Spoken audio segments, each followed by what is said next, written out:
ብዙ ጊዜ ለመለወጥ እናቅዳለን። ለምን አይሳካልን ነው? አሁን በለመድነው ኃጢአት ሁሉ መላሰን እንወድቅበታለን።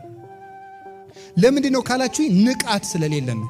ንቃት ማለት ሰይጣን ቀድሞ በጣለን ነገር ሊጥለን ሲል ምክንያቶቹን ነቅተን መከታተል ማለት ነው። እሱን ማለት ነው። ምን ማለት እንደሆነ እንገራችሁ። ከቃሉ ጋር ናችሁ?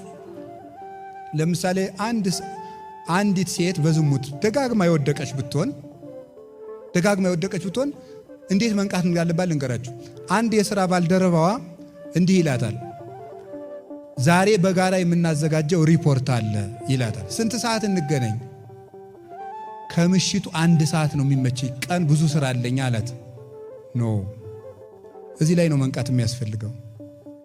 1 ሰዓት ካለ ሪፖርቱ 4 ሰዓት ቢፈጅ እስከ ስንት ሰዓት ሊቆይ ነው ከቤት? 4 ሰዓት ላይ እራት ቀምሰ ሄድ ቢባል እስኪ በሉ ስንት ይፈጃል?